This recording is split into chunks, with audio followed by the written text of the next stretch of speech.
Digital Watchdog's Rapid Review back in action. Thank you for the click, ladies and gentlemen. My name is Scott Cappelletti, excited to take you through Digital Watchdog Spectrum calculators and how to calculate the right blackjack server for your particular job. But I want to do things a little bit different today. I want you to follow along at home. I want you to minimize me, put me off to the side, and open up our website on the other side of the screen, digital-watchdog.com, because tell me and I'll forget. Teach me and I'll remember. Involve me and I'll learn. In the sports world, they call it muscle memory. When you go into the gray and you talk about what's actually happening in the brain, they call it carving neural pathways. When you actually do something, neurons fire, different neurons fire in your brain. And the more you do something, the more they fire. The easier it is for those neurons to fire, and the more you remember how to do it, and then you're not even thinking about it. Riding a bike, bouncing a basketball, whatever the case may be, when you do something, that's when you take it home with you instead of just remembering it. So hopefully at this point, you've paused me, you've opened up digital-watchdog.com on the other side of the screen, and now you can do what I'm doing with you at the same time. Because I want to take you through this because it's a tool that I use every single day. I know our RSMs, our manufacturer reps, our sales engineers, our tech support use it as well. So you got to learn how to use it because it's fantastic. Let's go ahead and share the screen. Here we are at digital-watchdog.com. What I want you to do is select products.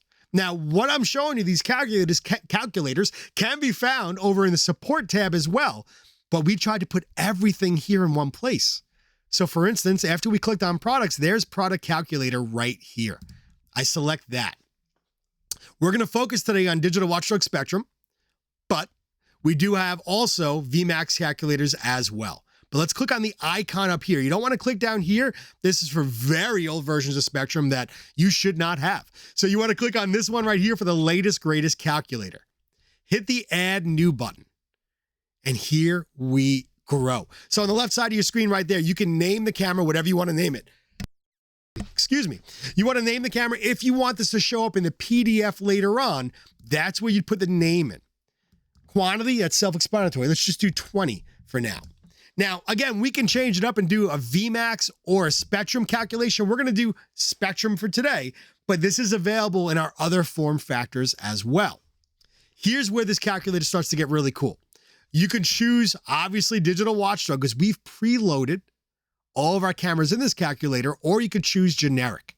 So if you're doing a takeover, generic is going to limit to what this calculator can do as far as knowing what the camera is capable of, and we'll get into that in just a second. But you can choose for a takeover. I have 20 generic cameras, and they're all going to be 8 megapixel or 4K.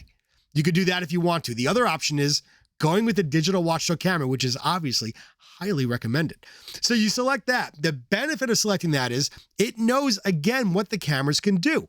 So I can select the model. I can go over here. I can either type in the model number, I can search through all of our cameras, and yeah, we got a couple cameras available for you.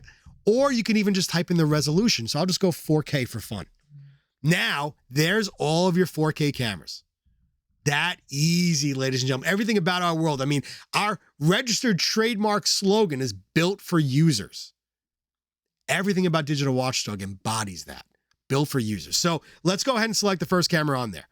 Beautiful 4K camera. Here's where this calculator comes alive. You can choose the codec. So all of the latest Digital Watchdog cameras have H.265 compression available to you. That is going to be how much is actually going down the pipe, how much throughput. It's going to save you hard drive space. It's going to save you bandwidth. It does up the CPU usage a little bit, but it's worth it in the long run, especially when you start to build these bigger systems. But if the camera can't handle it, it won't be selectable in the calculator. You select it. I mean, you can see the difference right here with these 20 cameras, 70 terabytes right now as everything's set up compared to H.264, 88 terabytes. So let's just play around with H.265, the latest and greatest. Quality is your bit rate. So I'm going to explain it to you the way I understand it as a layman here.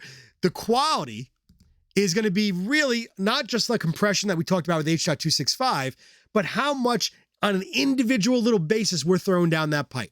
So, all right, here's the deal. If you put it on best quality, you're going to get all these 8 megapixels, 8 million pixels, whatever, you know what it is, 8 megapixels available. If you go best, you're going to get all of it. If you go low, you're not. And you'll see that when you dive in, you'll see the difference in the quality. So you may be asking, why even have that as an option? Why would I purchase a 4K camera if I'm not getting all the 4K-ness out of it? The reality is, if you're not using the Blackjack servers the way we designed them, we have multiple network cards in the back. One is just for the cameras, no internet. One is just for the internet, no cameras. If you're not using it that way, if you have everything on one network card, not recommended. But if you do, you're going to start to experience issues out there in the field. And maybe you don't have a choice. Maybe you have to do it that way for whatever reason. So you do have the power to throttle down the individual camera's bit rate to help make up for that loss of network power that we need to make everything run nice and smooth. But I digress. We'll put it on best because we're hoping everyone installs it the way we want to. We're going to have videos on how to set up these Blackjack servers as well coming soon. Next, your frame rate. How many frames per second? Let's make it simpler. How many pictures per second? Think about this. If I have a paparazzi chasing me around and they're taking 30 pictures every single second, that's how smooth the video is going to be. Think about that. 30 pictures every second. That's really what video is. I mean, all of us know that, right? Video is a bunch of pictures, one after the other. So we can choose the frame rate. Now, having said that, when do you want to use 30 frames a second? In my humble opinion, license plate reader cameras, banks, and casinos.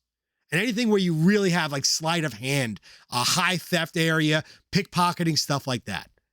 Beyond that, personally, I recommend 7 frames a second. Think of it. 7 pictures every single second. What are the other 7? What are the other 7? Every single second. Is it as smooth as 30 frames a second? No, of course not. But you're saving a ton of hard drive and bandwidth. Now, my coworkers will let you know 15 is the way. So let's just play around for a minute. Right now, how we have it set up at 30 frames a second, you need 90 terabytes.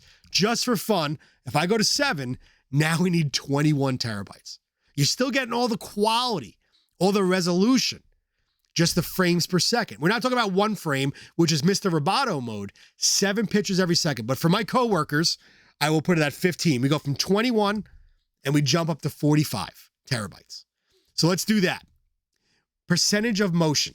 Now, at this point, it's a guess, and we understand that. You do have to take your best guess here. Percentage of motion is, in any given 24-hour period, how much motion do we think we're going to have? Now, if you're recording 24/7 nonstop, leave it at 100%. I would say the average school, right, that's closed on at nighttime and on the weekends, 60 to 70% of motion. So let's just do 60% for now. Obviously, it's a guess. There is a way in Spectrum that I'll show you in future episodes of how you can calculate after you have the server to figure out exactly what you got and how much you're going to get, but we'll get to that in due course. So 60% motion, then you put in the amount of days that you want. You could do whatever you want. I mean, we have a school in Maryland that's literally getting 3 years of recording. We could do it. You just got to pay for it, but it's available. Most people ask for 30 days. You make it whatever you want. Type in what you want. Now, once you do that, automatically down here, it's showing you, all right, you're going to need 146 megabits per second. You're going to need 27 terabyte server. Good news, we have 469 compatible servers with this setup. So here's how you can make this more powerful. Of course, you can add a new row if you want to and do different cameras. If you know that all your settings are going to be pretty much the same, just different models, you could duplicate the last row and that'll populate all that for you. And then you just have to go in here and change that. But it populates all this for you. Either way, I'm going to get rid of that. Here's how we take it to the next level. Hit the next button. That works. Hit that button right here. So what you have on the screen is the left side of your screen. Now you have all the different features and options that you have available to you. Here's how I like to use it. I go to the right side. You can also scroll through all the 400 plus servers that are available. What I generally do is I go to the very top, get past anything that says discontinued, get past anything that says client. The first machine past that is the least expensive option for you. Public service announcement, anything with an LX at the end means it's a Linux-based machine. Personally, I'm a Windows guy. So yes, you'll save some money by going with Linux, but the money you save if you don't know Linux, it's kind of a wash in the learning curve to learn Linux. Spectrum stays the same. The operating system is vastly different. So personally, I skip past anything with an LX. That's my first unit right there. The DX3 can handle these 20 cameras. But you can go over here and you can choose. Just show me Windows. And now all this will change just showing you Windows. I want RAID 5. I mean, however you want to do it, you select it and it automatically changes for you. You can either do it by feature up here, or what I do again is you get a taste of what it can do. It's going to be the DX3 or DX5. All right, fine. Just give me that. And then you can break it down by specific blackjack model number. That easy. You want to go crazy? You want to get some AI love, some AI-powered, digital watchdog, AI-powered analytics with this machine? Just select that. And we'll throw those in the mix as well. I love it. I love it. All right, so now that we have an idea of where we want to be, we've selected the server filters, server features. We've done the server options. Now hit the next button, because what you can do if you hit the next button at this point is you can create a report. You can create a PDF. You can save this so that tomorrow you can come back and edit it and change it. All you have to do at this point is select the server to get there. So again, I don't do Linux. I'm a Windows guy all the way through when it comes to our servers. So I'm going to say that's the one I want right there. Hit select.